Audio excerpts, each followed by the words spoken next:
Joseph, anong nangyari sa'yo? Nakagapos ang mga kamay niya at may takip pa ang bibig nito. At yung itsura niya halos hindi ko na makilala dahil sa pamamaga ng dalawa niyang mata. At yung katawan niya, puro pasa at nanuno yung sugat.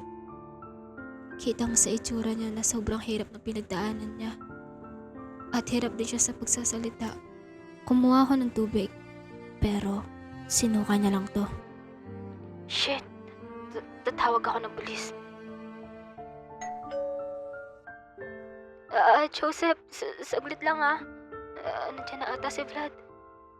Ilang beses ko pa narinig yung doorbell, pero hindi ko siya pinagbubuksan.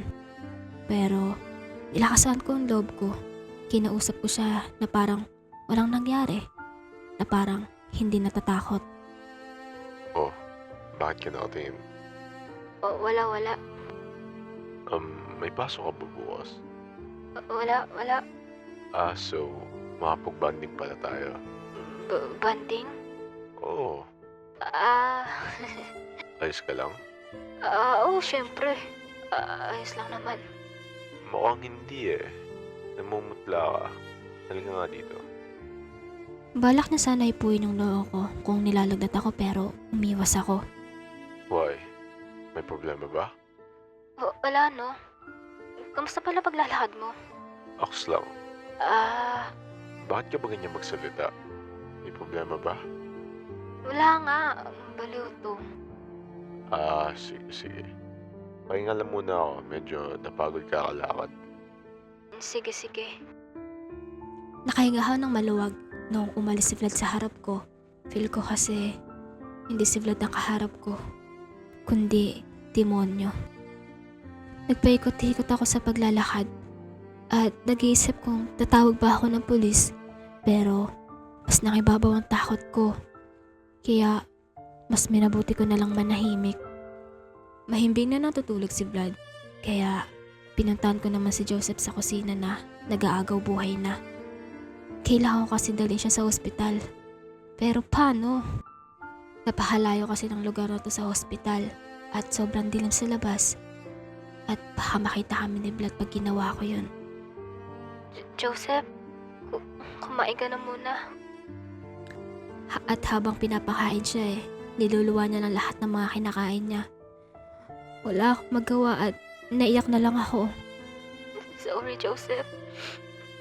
Wala man lang akong magawa. I'm really sorry. Hindi ko na malaya na nakatulog ako sa sobrang pag-iyak. At nagising na lang ako na wala na sa tabi ko si Joseph.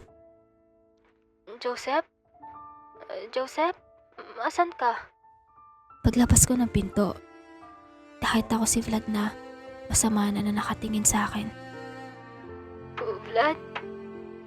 Please. Huwag mo ako papatayin. Please, nagmamakaawa ako. Bakit naman kita sasaktan, mahal ko? Alam mo naman, hindi ko kayang gawin yun. Imbis na kiligin sa kanya, nangilabot ako sa sinabi niyang yun. Asan si Joseph? Anong ginawa mo sa kanya? Si Joseph? Wala na, mahal ko. Bakit? Gusto mo sumunod? Biro lang. Please, Vlad. Sagutin mo ang tanong ko. Nasaan siya? Hanggang ngayon si Joseph pa rin iniisip mo?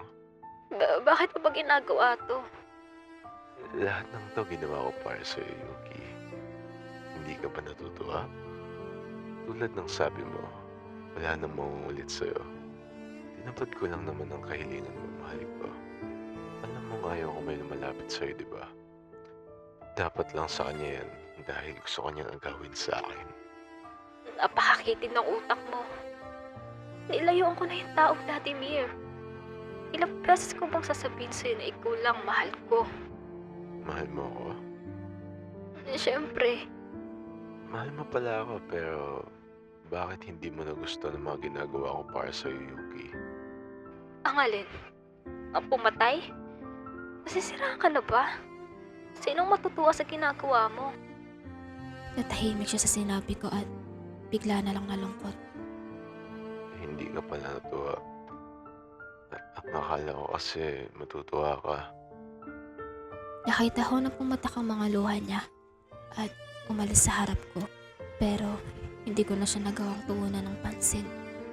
Hinanap ko kung saan man niya dinala si Joseph pero wala akong makitang bakas kung saan. Lumipas ang ilang oras, hindi pa din lumalabas si Vlad mula sa loob na kwarto namin. Pero hindi ko na pinansin yun dahil tatakot na ako sa kanya. Tulad ng dati, maaga ako nagigising para maghanda ng almasal. Hindi ko na nagawang gawan si Vlad dahil natatakot pa din ako sa kanya. At hanggang ngayon, hindi pa din siya lumalabas ng kwarto kaya medyo nag-aalala ako pero hindi ko na pinansin yun. Demonyo yung taong yun kaya dapat wala na akong paki dun. Lumipas ang ilang oras, magagabi na pero walang Vlad na lumalabas mula sa pintong yun. Vlad, buksan mo tong pinto. Hindi nagtagal, binuksan niya na rin ang pinto at magang-maga ang mata niya dahil sa pag-iyak. Kain na. Sumunod naman siya agad sa akin sa kusina at kumain naman siya. Pero hindi niya magawang tignan ako sa mata. Bakas pa din sa itsura niyang lungkot. Aaminin ko na hindi ako sanay na ganyan si Vlad. Tahimik lang siya at hindi man lang ako kinakausap. May practice kami mamaya. Pero hindi niya ako kinibo at patuloy lang siya sa pagkain. Baka malit din ako ng uwi. Hindi niya pa rin ako pinapansin. Hindi mo man lang ba ako kakausapin? Sige. Ingat mamaya. Ha? Parang may kakaiba. Hindi naman siya ganyan kapag magpapaalam ako sa kanyang umalis. Di ka magagalit? Hindi mo man lang ba ako pipigilan? Hindi. Himala ah. Umalis na ako at hindi na ako nagawang ihatid ni Vlad. Dahil maglalakad-lakad daw muna siya. Alam kong tatambay lang siya kung saan niya akong dinala noon. At magpapahangin.